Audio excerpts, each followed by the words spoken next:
Oi, pessoal, tudo bem? A gente sempre quer saber o que de fato funciona na educação, né? Mas como ter certeza de que um programa educacional está mesmo causando uma mudança para melhor? Nesta análise, a gente vai fundo na diferença que é crucial entre correlação e causalidade. E vamos entender como a pesquisa nos ajuda a encontrar as respostas de verdade. Ok, vamos direto ao ponto. Essa é uma pergunta que todo educador, todo gestor se faz o tempo todo. É uma questão super prática que está buscando resultado. Afinal, ao investir tempo, dinheiro, recursos numa nova iniciativa, a pergunta que não quer calar é: isso fez alguma diferença? E a verdade é essa. Por mais que a pergunta pareça simples, a resposta não é bem assim. Provar que uma coisa causou outra, ainda mais no mundo complexo da educação, exige um olhar bem mais cuidadoso. Sabe, é muito fácil enxergar uma conexão, mas provar a causa, aí é outra história. Então, vamos começar com um dos maiores desafios para qualquer pesquisador: a tal da armadilha da correlação. É bem aqui que muitas boas intenções acabam se perdendo em conclusões que, bem, não são bem o que parecem. Imagina só esse cenário. Uma escola lança um programa super bacana de engajamento com as famílias.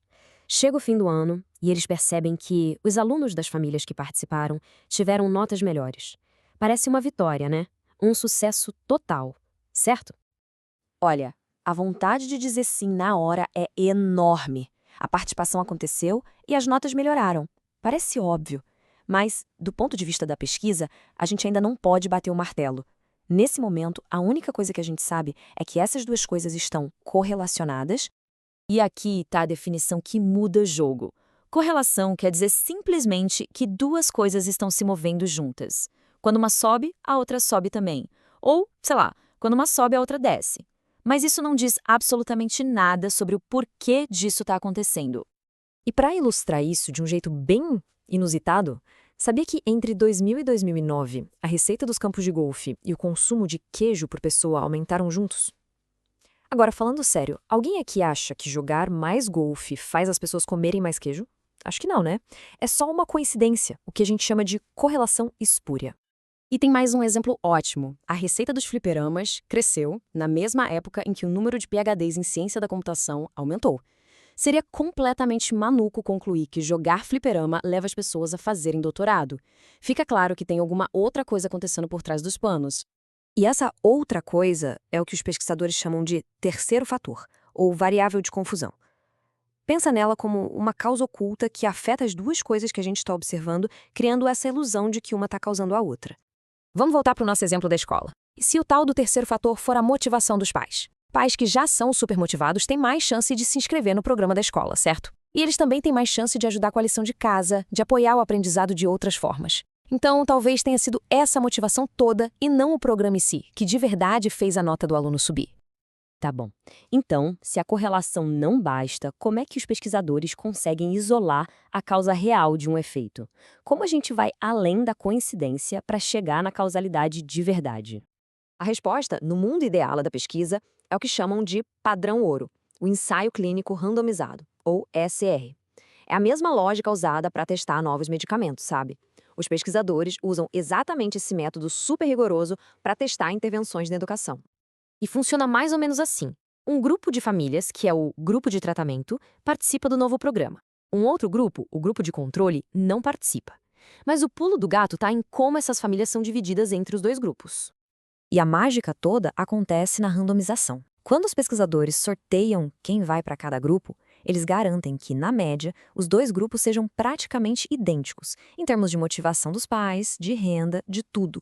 Assim, a única diferença real entre eles é o programa. E aí sim, se o grupo que recebeu o tratamento tiver resultados melhores, a gente pode ter muito mais confiança para dizer que foi o programa que causou a diferença. Só que, na vida real, nem sempre dá para fazer um ECR. Às vezes não é possível, outras vezes não seria ético. Mas isso quer dizer que não dá para aprender nada sem eles? Que nada! A busca por evidências é bem mais ampla que isso. Essa é uma pergunta muito importante. Porque se a gente ficar obcecado com um único tipo de estudo, corremos o risco de deixar de lado um monte de conhecimento super valioso que vem de outras fontes. E aqui vai um exemplo muito forte disso. Ninguém nunca fez um estudo onde um grupo de pessoas foi sorteado e forçado a fumar e outro não, só para ver quem teria câncer. Seria absurdo. E mesmo assim, um conjunto gigantesco de outros tipos de pesquisa construiu um caso que hoje é inegável sobre a ligação causal. Na educação, os pesquisadores usam várias abordagens diferentes. Eles podem comparar alunos de uma escola que tem um programa com alunos parecidos de outra escola que não tem. Eles fazem estudos descritivos para entender um contexto a fundo. Cada tipo de pesquisa adiciona uma pecinha nesse quebra-cabeça.